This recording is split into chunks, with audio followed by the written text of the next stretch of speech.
لوگ یہ چاہتے ہیں اللہ کا چراغ یہ دین اسلام ہے، میرے آقا کی ذات ہے، منہ کے پھونک سے چراغ بجھانے کی کوشش کرتے ہیں۔ وہ بھی کون سا چراغ؟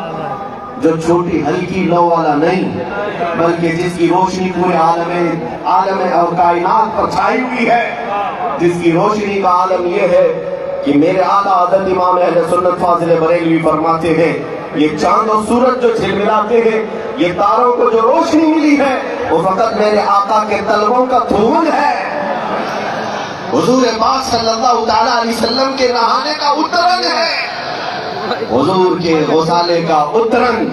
اگر چاند اور سورج اور تاروں کو ملے وہ اتنا جگمگاتے ہیں تو تم اس ذات مصطفیٰ کو جو پورا نور علی نور ہے اسے مٹانے کی کوشش کرتے ہو، اسے پھونکنے کی کوشش کرتے ہو۔ یاد رکھنا کہ یہ نبی پاک صلی اللہ تعالیٰ علیہ وسلم کی ذات پر کبھی کوئی فرق نہیں آئے گا، اور انشاءاللہ العزیز آج کے بعد سے ہمیں انہی لوگوں نے جگایا ہے، ہمارے بچوں کو جگایا ہے، جوانوں کو جگایا ہے۔ دیکھنا ایک محمد پر تم نے انگلی اٹھایا تھا، ہمارے جتنے نوجوان ہیں وہ عہد کر کے اٹھتے ہیں مولا اگر تو نے بیٹا عطا کیا تو ہمارے گھر میں وہ محمد ہی ہوگا، محمد ہی ہوگا صلی اللہ تعالیٰ علیہ وسلم، حضور کے نام پر ہوگا۔ اس لیے کہ برسوں دنیا نے یہ دیکھا ہے نبی پاک صلی اللہ تعالیٰ علیہ وسلم کے ساتھ چھیڑ چھاڑ جو ہوتا ہے۔ میرے عزیزوں، آپ کے لیے اب یہ موقع ایسا ہے کہ تمہارا یہ امتحان ہے، تمہاری آزمائش ہے۔ اس میدان میں اب جتنے کھڑے ہیں وہ جمے رہ جائیں گے، جتنے کھوٹے ہیں وہ بہ جائیں گے۔ یا آندھیوں میں یا طوفانوں میں ظالموں کی اس طرح کی حرکتوں پر کچھ ایسے لوگ ہوں گے جو بہ جائیں گے خط و خاشاک کی طرح، انہیں ایسا لگے گا کہ نہیں پناہ یہیں پر ہے، ان کی دھوتی میں پناہ لے لیں گے، ان کی چادر میں پناہ لے لیں گے، زندگی گزر جائے گی۔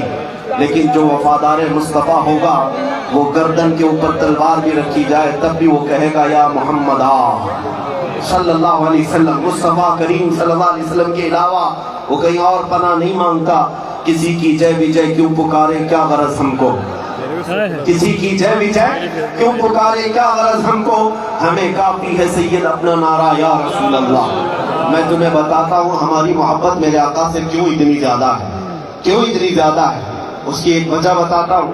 مکہ مکرمہ میں ایک صحابی تھے حضرت صہیب، حضرت صہیب یہ جوان تھے، ان کی عمر 25 سے 27 سال کی، اور ان کی جوانی کا حال یہ تھا کہ نہایت ہی عمدہ اور مہنگی خوشبو استعمال کرتے، مکہ کی گلیوں سے گزرتے تو ان کی خوشبو آتی تھی، بڑے رئیس خاندان سے تھے، لیکن میرے آقا کے دامن میں جب آئے، باپ کٹر دشمن تھا، ماں بھی کٹر دشمن تھی میرے آقا کی، وہ نہیں چاہتے تھے کہ صہیب ہمارا محمد صلی اللہ علیہ وسلم کے ساتھ جائے، اس لیے کہ رسول پاک کے صحابہ میں اکثر غریب تھے، ایک امیر کا بیٹا کیسے آ جائے گا، ماں باپ روکتے رہے، لیکن یہ محبت بڑھتی ہی رہی۔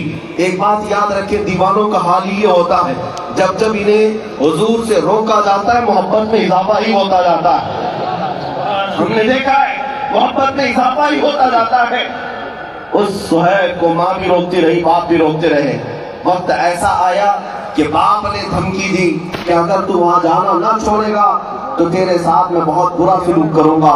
جب یہ ظلم سہتے سہتے صہیب نے دیکھا کہ میرے آقا ہجرت کر کے مدینے چلے گئے، مکہ میں نہیں تھے، تو حضرت صہیب نے کہا میں بھی اب مکہ چھوڑ کر کے ہجرت کر کے چلا جاؤں گا۔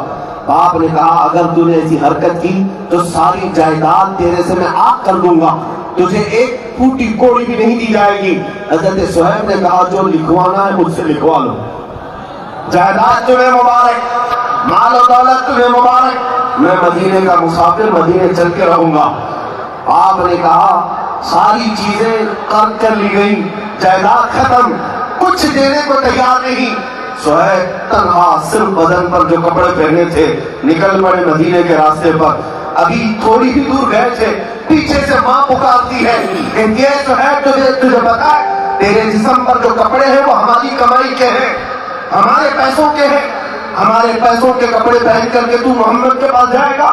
حضرت صہیب واپس کھڑا ہے، ان کپڑوں کو بھی اتار دیا اور کاٹ کے کپڑے، کونی کا لباس اپنے جسم پر ڈال دیا اور کانٹوں سے بٹن بنا کر کے انہیں ٹاٹ کے کپڑوں میں مکہ سے ہجرت کر کے نکل پڑے. انہیں کوئی چیز روکنے والی نہیں تھی. صہیب جب اپنے گھر سے ہجرت کر کے نکلے, اتنے پر بھی بس نہیں ہوا, ان کے ظالم باپ نے پیسے دے کر کے مکہ کے بڑے بڑے گنڈوں کو بلایا اور کہا کہ میرا بیٹا مدینے کے راستے پر ہے, جہاں ملے گا خوب مارو, اتنا مارو کہ زخمی ہو کر واپس وہ ہمارے گھر آ جائے. پیسہ لے کر کے گنڈے آئے. بیچ راستے میں صہیب تنہا تھے, تنہا اس عاشق رسول کو گنڈوں نے گھیر لیا. کبھی کوئی ادھر سے نوچتا, کبھی ادھر سے نوچتا ہے, مکے مارے جا رہے ہیں. وہ تنہا میرے آقا کا غلام مقابلہ تو کرتا رہا, لیکن اتنے مار کھایا, اتنے مار کھایا کہ ناک پوری پھٹ گئی اور خون جاری ہوا. زخموں سے پورا چہرہ سوج گیا, گھٹنے ٹوٹ گئے, جگہ جگہ زخم ہوئے, تھک ہار کر کے زمین پر لیٹ گئے. ان گنڈوں نے کہا چل واپس مکہ چلے جا, اسی میں تیری عافیت ہے. صہیب نے کہا اب تو ایک بار میں چھوڑ چکا, موت آئے گی تو میرے مصطفیٰ کی تلاش میں آئے گی, اس رات میں ہی آنی ہے تو آ جائے. وہ بھی تھک ہار کر کے چلے گئے. اے میرے عزیزوں, اے دیوانگان عشق محمد, دنیا آج بھی تمہارے ساتھ یہ حشر کرنے کو تیار ہے. ان ظالموں کو بتا دینا, موب لنچنگ تم کر کے کسی عاشق کے عشق کو کبھی نہیں چھین سکو گے. جتنے تم مارو گے انشاءاللہ اتنی ہی ہمارے عشق رسول میں اضافہ ہوگا. صہیب کو مار کر کے, توڑ کر کے, زخمی کر کے دیکھ لیا, واپس وہ مایوس ہو کر چلے آئے.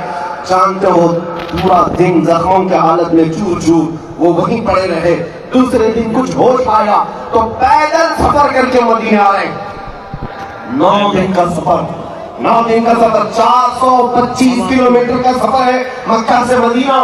یہ پیدل چلے آ رہے تھے میرے آقا کے اشتیاق میں, میرے آقا کی محبت میں.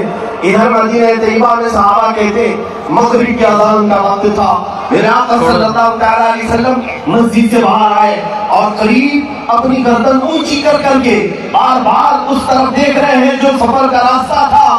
صحابہ پوچھتے ہیں آقا کوئی قبیلہ آنے والا ہے, کوئی وفد آ رہا ہے, آپ سے ملاقات کے لیے کوئی قبیلہ آنے والا ہے؟ میرے آقا نے فرمایا نہیں, میرا ایک دیوانہ, میرا ایک عاشق آنے والا ہے جو زخموں سے چور ہے. لوگوں نے اس کا راستہ روکا مگر اسے کوئی نہ روک سکا. صحابہ کہتے کون ہے جس کا انتظار مصطفیٰ کریم فرما رہے ہیں؟ تھوڑی دیر کے بعد صحابہ کہتے ہیں زخموں سے چور, خون میں لت پت, ٹاٹ کے کپڑے جگہ جگہ سے پھٹے ہوئے. ہم نے دیکھا کہ یہ تو صہیب ہے جو مکہ کے مالدار کا بیٹا, جس کی خوشبو اتنی مہنگی تھی کہ لوگ سونگنے کے لیے آیا کرتے. آج وہ زخموں سے چور مدینے میں آ رہا ہے. میرے آقا بڑھ کر کے آگے چلتے ہیں. جیسے ہی صہیب قریب آئے, آقا نے سینے سے سینہ لگا دیا, معانقہ کیا اور اپنے بدن پر جو چادر تھی وہ نکال کر کے صہیب رومی کو پہنایا اور کہا اللہ تیرا بھلا کرے. حضرت صہیب کے جملے سنو. اے میرے عزیزوں, یہی میرے بیان کرنے کا مقصد ہے. جس کو لوگوں نے توڑا, ماں نے مارا ہوگا, باپ نے مارا ہوگا, گنڈوں نے پیٹا ہوگا, مال چھین لیا ہوگا, لیکن جب وہ تھکا ہارا غلام مدینے پہنچتا ہے, میرے آقا کے سینے سے سینہ لگتا ہے, رسول پاک چادر پہناتے ہیں, تو دیکھو صحابہ کہتے ہیں صہیب کے چہرے پر ہم نے خوشیوں کے آثار دیکھے. ایسا لگتا تھا کوئی زخم بھی نہیں, کوئی درد بھی نہیں. اس کے بعد اپنے دونوں ہاتھ پھیلا کر کہتا ہے, صہیب کہتا ہے میرے دوستو اب تو مجھے کسی غم کا احساس بھی نہیں. دنیا چھوٹتی ہے چھوٹے, مصطفیٰ کی چادر میرے پاس ہے.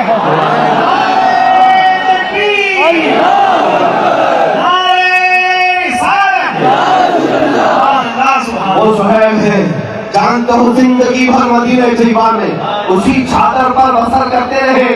اور جب موت کا وقت قریب آیا, وصیت کر کے جاتے ہیں لوگوں میری یہ چادر مجھ سے جدا نہ کرنا, جب مجھے کفن دینا تو اسی چادر میں کفن دینا.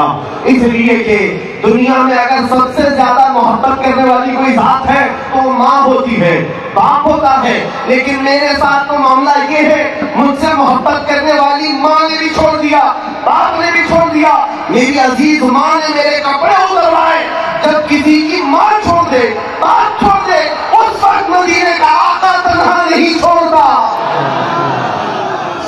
یہ ہے ہماری محبت کی وجہ, یہ ہے ہماری محبت کی وجہ.